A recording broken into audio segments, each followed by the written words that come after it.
Good morning from WKYT News. I'm Bill Bryant, and we welcome you to Kentucky Newsmakers. Later, the president of Eastern Kentucky University, Dr. David McFaddin, joins us. We'll be talking about the new year ahead and his plans for the regional university based in Richmond. But first, State Auditor Allison Ball is here.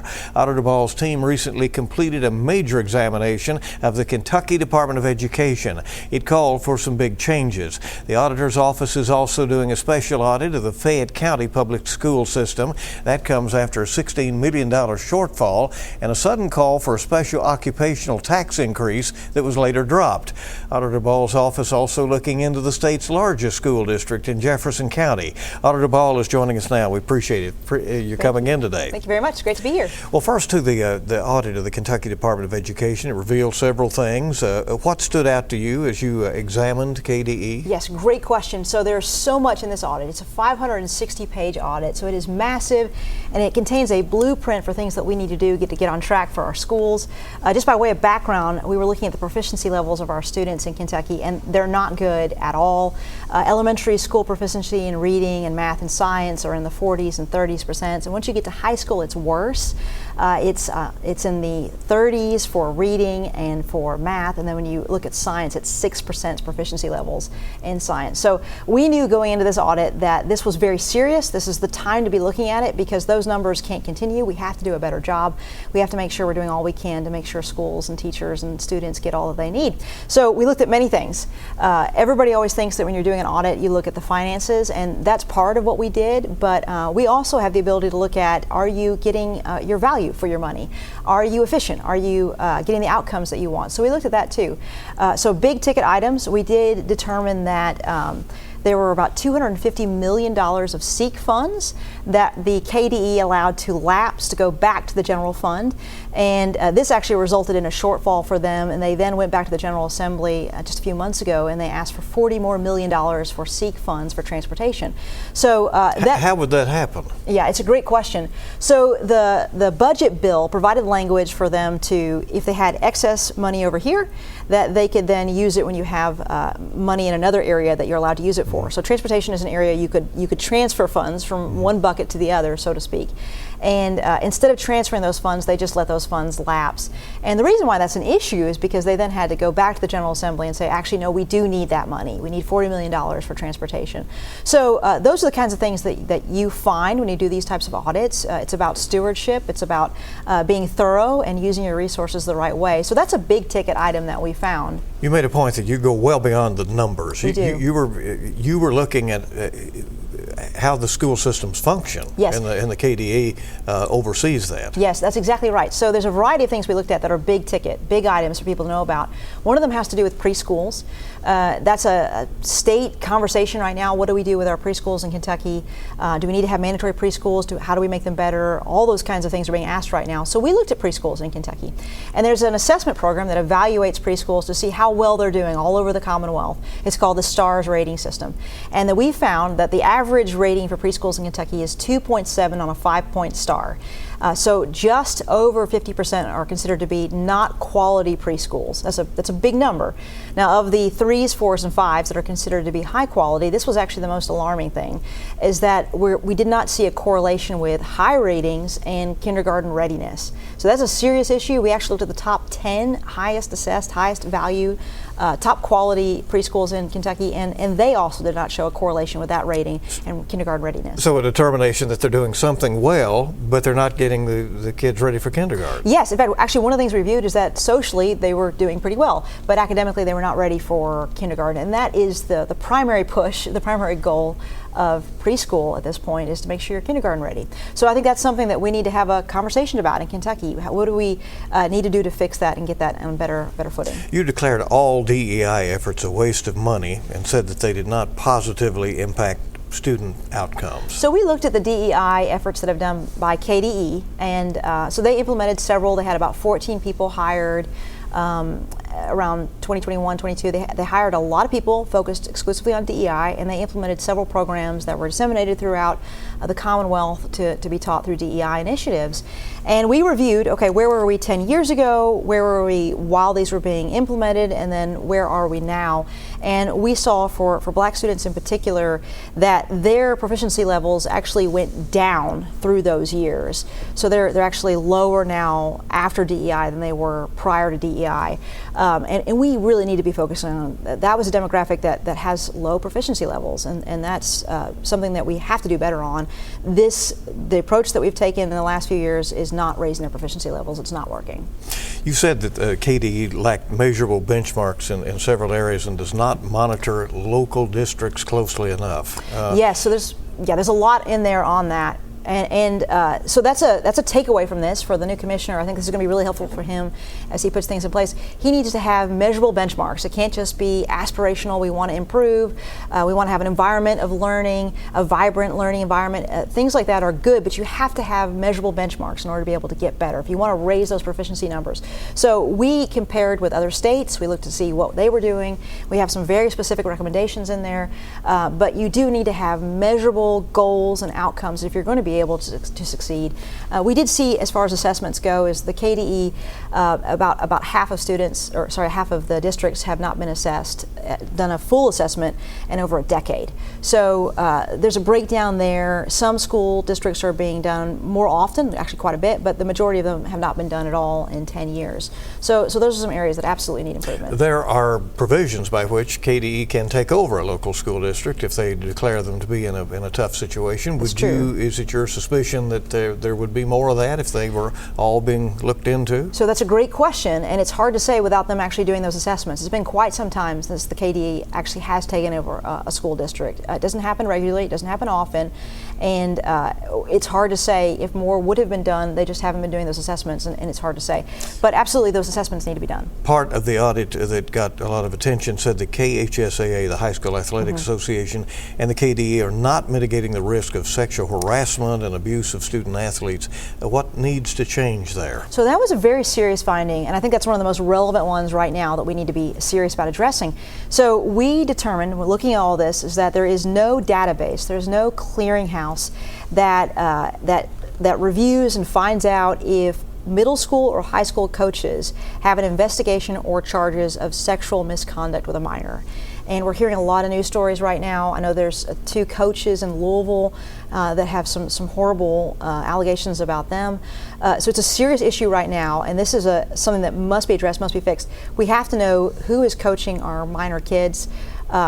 These kids sometimes are traveling with their coaches. They could be in a locker room with their coach. They have very close contact with these minor children. So absolutely, that is something I was shocked to determine that's not being done right now. There's not a database, there's not a clearinghouse that says if someone is being investigated. We don't even know when they're being investigated unless somehow it just comes up. They need better coordination between KHSAA and KDE. And probably the school districts as well. So this is something that if you take anything away from this, I think that's one of the big things to take away. Is the KDE starting to address some of your findings? Was there some pushback? I know initially they didn't say much about it, and then there was a supportive statement later. I was really pleased. Their statement was pretty supportive, and they said, we welcome feedback, we welcome input, and we're going to be reviewing all of this and working with the General Assembly to make the changes that need to be made. So that always makes me feel encouraged. I know people don't like to be audited. I know it's stressful for people, and sometimes you don't like what you find out. So I'm not surprised sometimes when people are a little resistant, but they actually were pretty responsive to this. You had some concerns about the state school board. Yes. So we looked into the nitty-gritty of the whole thing, and so we reviewed the school board and how effective they are, and we did find, for the most part, they're not effective in the way that they should be. They mostly listen to presentations that are brought to them. They're supposed to be advising the KDE, and it's really going the other way around. The KDE is making presentations to them. Serious issues like the proficiency level of students on national ratings were not discussed in board meetings. There's a lawsuit right now before the KDE, suing the KDE, and that wasn't discussed in board meetings. So there's absolutely a breakdown in the level of direction that the KDE is receiving from the School Board of Education. You're going to look into the Fayette County school system specifically. Yeah, $16 million shortfall there, sudden call for an occupational tax increase to cover that, and then they backed off. What will you be looking for? So it's a great question. We're definitely going to be looking at the finances. It's probably going to be mostly finances, because that's the real issue that we're hearing from people right now. I know I got a lot of phone calls and people stopping me in the street, and everybody in our office had people from the Fayette County area reached out to them. This is actually probably one of the most contacts we've ever had about any issue while I've been in office is the Fayette County schools. And I think people, when they're being told that they're going to have to pay more taxes and then they find out there's a significant shortfall, it makes people nervous, and it should. The school board and the school system was often, when travel is criticized, for instance, they will call it training. Yes. And say it is not travel, it is an opportunity to bring professional development. Do you have your suspicions about the amount of money spent for those kinds of things? I do, and of course I'm hearing a lot of information from the public, and some people are employees, and they're discreet and careful what they say to us, so we're always really careful about not revealing information. But we're gathering a lot of information right now about where your expenditures are. What are you spending your money on? Is it an efficient use of your money? Are you using your money well? Are you using it wisely? These are the kind of questions that you want the auditor asking, especially when a tax increase is on the table.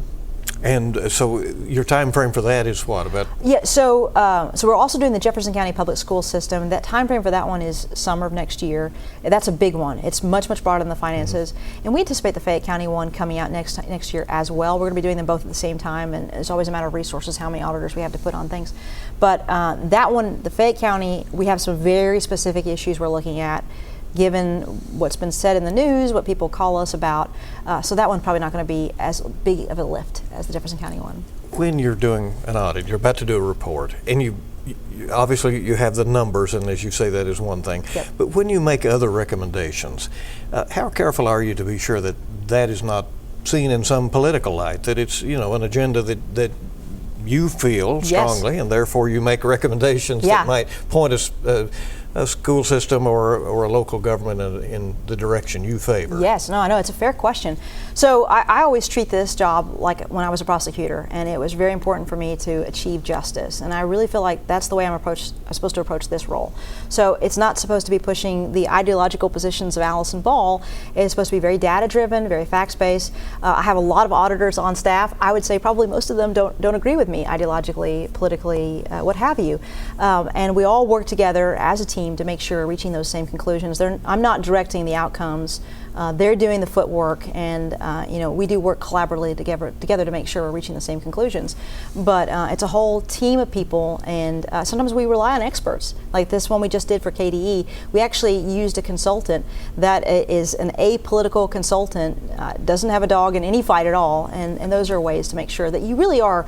You're looking at the data and you're making conclusions based on what you actually see before you, and I think it's important to do that. You have a lawsuit against the Beshear administration over kinship care. You say that you need more information. So, my job as the auditor is, especially when it comes to finances, is to review books, sometimes interview people, go into data, go into details. And this particular issue is the kinship care funding issue. It came to light last year. I know you'll remember this, but there are a lot of children who would otherwise be in foster care who are being raised by relatives or fictive kin. And they're supposed to be, by law, they're supposed to have certain resources available to them. The law was passed, governor signed it, and then the Cabinet for Health and Family Services said, well, we don't actually have the money to implement this to make sure relatives have the resources they need. So we said, okay, it's the job of the auditor to review the books, find out what the money actually is that's available. We can make a recommendation to the General Assembly, appropriate more, or say, no, you do have funds, you need to put it to this. So we began that process, and as we were beginning that process, we received some documents back, but not all of the documents we needed, and we were also told that they were not going to permit us to interview people. And that's highly unusual for the auditor's office. We typically have cooperation with other cabinets. They give us what we need and we can review and do the work that we need to. That was not the case here, so we had to bring a lawsuit to be able to get access to these documents and interview individuals to determine if this money is there. All right, that's pending before the Supreme Court now. Trial court level, yes, that's right. Thank you for coming, we appreciate it. Thank you very much. It's at the trial court, Yes, that's right. Okay. Yep. All right. Yep. Everybody, we'll be back with EKU President Dr. David McFaddin in a moment.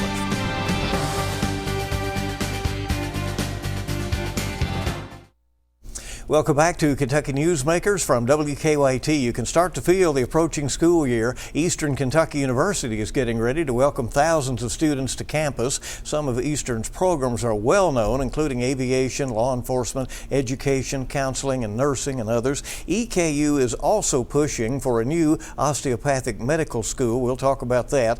The university has also broken ground on a new model laboratory school with promises it will be a special experience for the pre-K through 12th graders and for college students studying to become educators. EKU President Dr. David McFaddin is joining us now here on Kentucky Newsmakers. Welcome, good to see you. Good to see you, Bill. Has to be an exciting time of the year. Students arrive for the fall semester. Would you agree there's both nostalgia and a buzz on campus when it all happens? You know, it's a beautiful thing. I mean, you kind of get a fresh start every year. New freshmen coming in, they've got a lot of dreams and ambitions, and seeing parents. In fact, we've got students moving in already, and so you start to see kind of that process playing out. So it's really exciting. So I hate to break to everyone, but summer is over, and so we are near the start of the semester here, where I think we're 19 days out as of today. So we're really excited. Do you have any metrics that give you an idea of the numbers you'll have this year? Yes, last year we were really excited. EKU, for the first time in several decades, was the largest regional comprehensive in the state in degree-seeking students, and so excited to kind of lead the way as the largest degree-seeking comprehensive institution. We're seeing strong returning students, our continuing student population strong. I will say that some of the conversations around federal funding and federal Pell and some of those things did have a little disruption to the enrollment cycle for the freshmen, but we're eager to welcome a strong freshman class to campus this fall, and really things to be a buzz in Richmond and for all the students who are learning and living with us. Bit of a chilling effect, though, when people have questions about the funding and the opportunities they may have? Yeah, for us, we're 51% first generation college students at EKU. The last couple of years, we're 51%. Half the students coming to Eastern are the first in their family to go to college. So anything that kind of can throw a little bit of a pause in there, or a cause for concern, can have a real impact on those whose families maybe don't have as much experience kind of navigating federal financial aid and institutional aid and all those types of things. So we're working closely with families. We're eager to like I said, we'll have a strong freshman class. We've got a strong partnership with our partnership at KCTCS, good transfers coming in. So we're really excited. It's going to be a good academic year. And most of your graduates stay and work in Kentucky, right? Yeah, number one, 93% of our graduates staying here working in Kentucky. We're nearly 90% Kentucky undergraduate enrollment at EKU, and so proud to serve the Commonwealth in that way, to not only recruit and educate Kentuckians, but to put them back to work in Kentucky at the highest rate of any institution in the state. Now, one program where they do go someplace is the aviation program.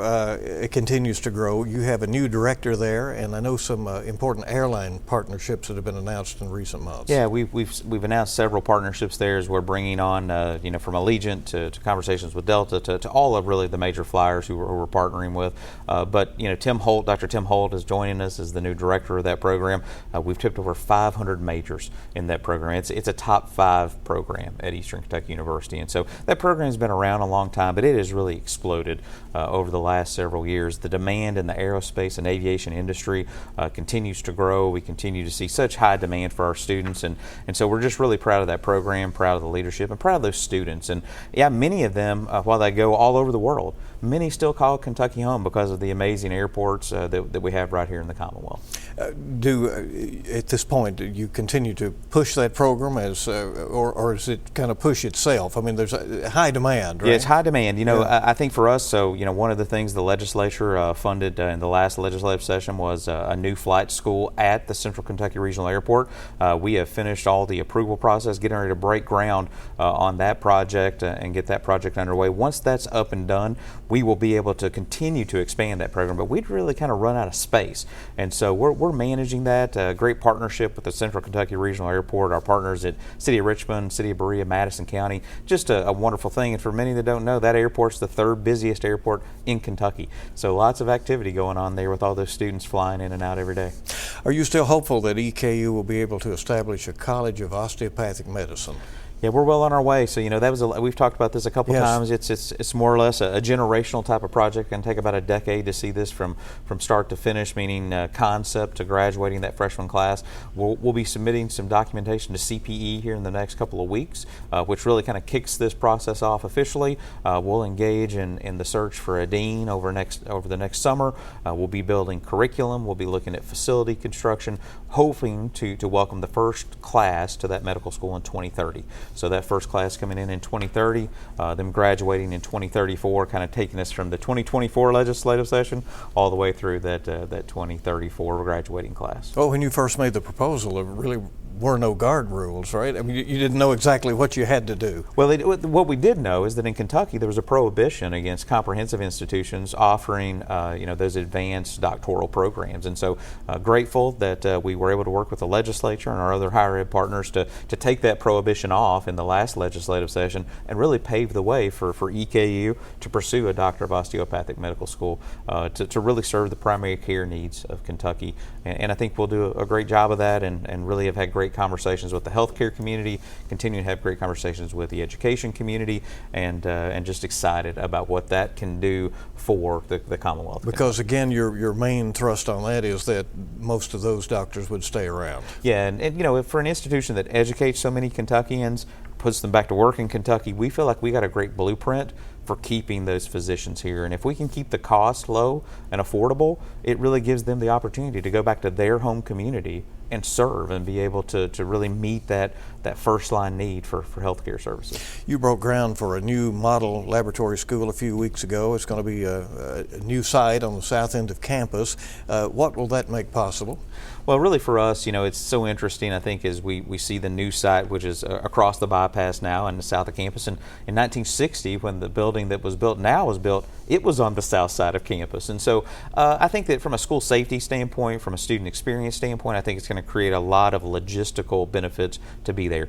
Most importantly, though, being the only university with a lab school in Kentucky, it continues to lean into our strength of creating kind of a very unique experience for our college students. While those P12 students who are going there get a world-class education and earn amazing opportunities to go on and go to college and have amazing careers, the focus for us is having that lab space for our education majors, for our nursing majors, for our speech disorders majors, to have a laboratory space to work and be able to really have that hands-on experience that they can't get anywhere else. You'll have the room to bring the model enrollment numbers up some if you choose to do that, right? Yeah, our goal is to build a facility that would accommodate three classes per grade. Currently, we've operated at 2 classes per grade, and really in order to get the best research outcomes, to be able to do some of the things that would help move the university's research and learning mission forward, having 3 classes per grade would be the ideal setup. The intercollegiate athletics landscape is changing. Many larger schools can pay athletes hefty paychecks. That's just the way it is. UK literally operates athletics as a business now, as you know. Where does that leave the EKUs of the world? For us, we're so proud to be a part of, the work that's going on at our conference level. And, we've had several announcements there as we form now a consortium called the United Athletic Conference. We're now joining with what was the former WAC conference, bringing a number of institutions together to really start to accommodate scheduling and try to accommodate competitive landscape and to really kind of be forward thinking and innovative as this landscape is changing at a speed that we've never seen before. And so, for us, I think that it's really continuing to engage in creating what it was designed to do for us, which is it's part of the college experience. We invest in that because those 300 or so student athletes who come to Eastern Kentucky University, one, they come, they persist, and they graduate at an extremely high rate. They are academically achieving in a big way, and I think that sets a great tone. 2, they create a unique experience on our campus. And so when I think about the college experience and we think about all the things that are part of the Eastern experience, that college athletics experience is one of them. But I will say that this is changing the landscape in a way that building that long-term relationship and having those students stay and persist and graduate at an institution, it really puts a premium on that. and I think it comes down to relationships and really building in to those young men and young women as they compete. But it is a changing landscape. I do believe that those who compete at the very highest level, it's different than where we compete at. But for everything but football, we're competing for the same championship, and our folks and our student athletes and our coaches and our entire athletics department give 100% every day and really expect to win when we go out there. Well, good indications of a possibly good football year ahead, so we'll see, right? Absolutely. You have a strong public radio station on campus, numerous transmitters, a strong listener support. The recently passed federal rescission package takes money away from public broadcasting. Can WEKU carry on its mission without that funding? As we've worked with that team, and our general manager down there, Mike Savage, has really done a good job in starting to build a strong, we've got a strong base of listenership. We've got great donor support at WKU. And so as we're positioned today, I feel like that we'll be able to continue to go on so long as those listeners and those who believe in and listen to WKU will continue to support in the ways that they have. And so long as the listener support is there, I believe that we can continue to do that. But there's no doubt that's a big shift in this operating, and I think that we'll see the landscape of public radio change dramatically as we see that rescission package move forward. A few seconds left. As you know, many question the cost of college these days. You make the case EKU is affordable, provides opportunities for learners. You speak of what you call game changing. Again, a few seconds left. Is it worth going to college these days, Mr. College President? Well, I would say this, that one, there's just this pure economic financial impact. From a high school degree to a college degree, the statistics say twice the lifetime earnings. So I think financially, yes, it's worth it. But I think to get that personal power, to give yourself the ability to do what you want to do and to open those doors, a college degree is the way they do it. I'm a first-generation college student. I came from Eastern Kentucky. I'm from the region. Who would have thought that I could have led one of our 8 public universities in Kentucky? A college education is absolutely worth it because it gives you the power to pursue your dreams. Thanks for coming. We appreciate it. You bet. We'll be back. We'll wrap up Kentucky Newsmakers in a moment.